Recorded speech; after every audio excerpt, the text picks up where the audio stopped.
Hey Harvey, and everyone at the University of Delaware Percussion Ensemble. Thank you very much for asking me to write this commission and have a percussion ensemble for you guys.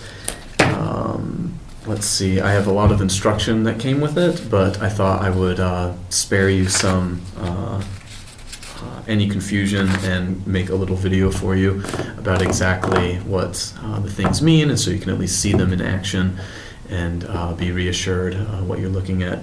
So the whole piece is sort of based on this coordination exercise, which is just snapping a square with one hand and snapping a triangle in the other. So of course this is kind of a cool polymetric example and exercise, this hand being 3 and this hand being 4, and you put them together and you have your basic polymeter.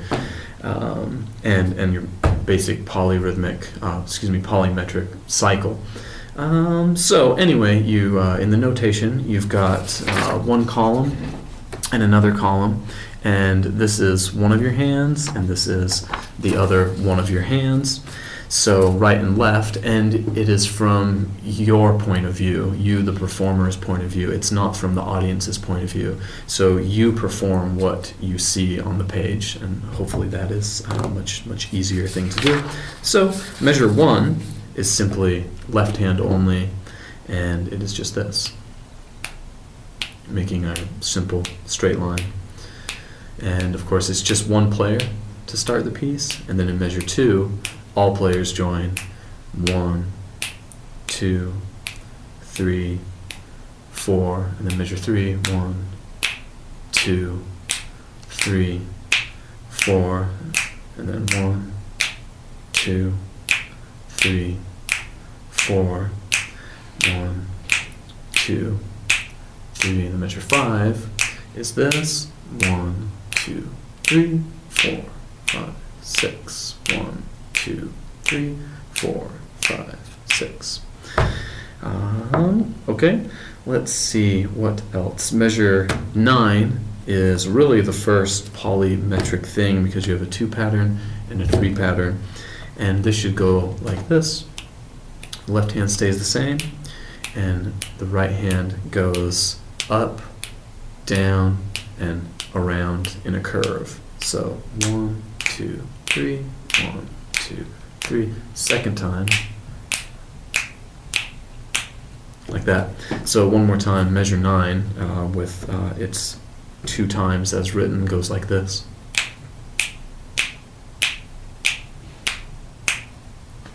And then measure 10 is a little variation on this. We draw a triangle with the right hand and keep the same with the left. So measure 10 is like so.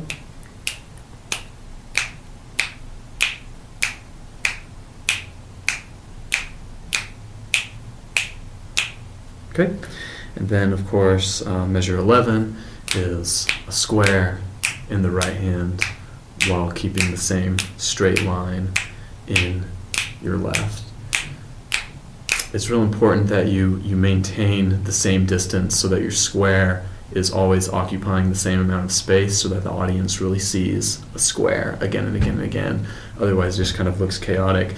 And it's also real important that the hands are independent so that the left hand is always straight and doesn't become skewed by the other hand's shape. And this, of course, is the big challenge with this. But why don't I just play 9, 10, and 11 for you. So this is measures 9, 10, and 11. 1, 2, 3, 1, 2, 3. Repeat. And then 10. Repeat. And 11.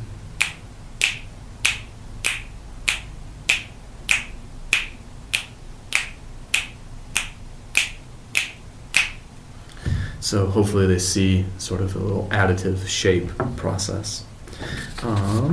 Let's see, the next new thing that happens is measure 12. This is a new marking, and it's under articulations in the instruction. And it's this slur marking. This just means that you're going to float as slowly as you can and as smoothly as you can from one position to the other. So measure 12 should be something like 1, 2, 1, 2, 1, 2, 1, 2. And then the next measure, 1, 3, 4, 1, 2, 3, 4, 1, 3, 4, 1, 3, 4, 1.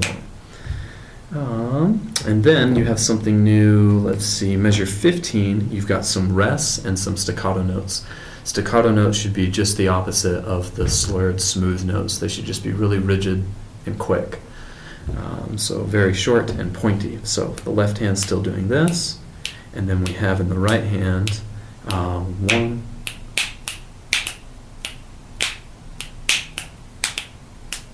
and you should just kind of shoot over it.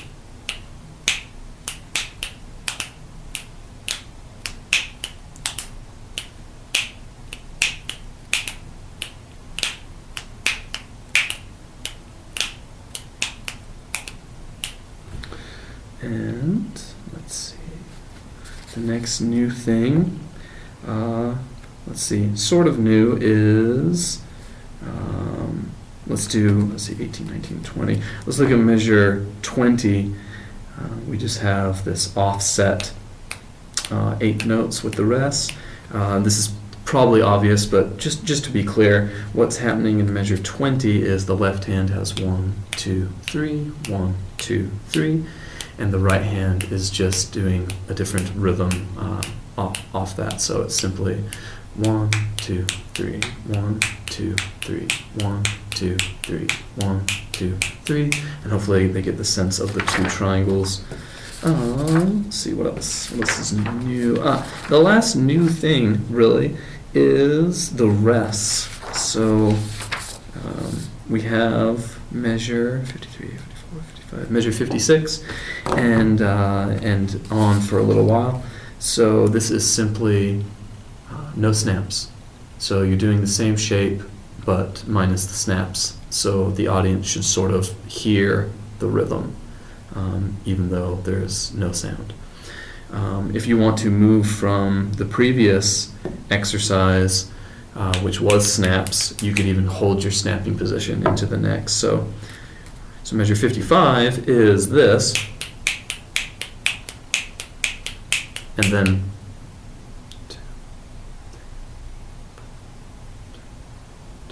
so again, 55 and 56 would be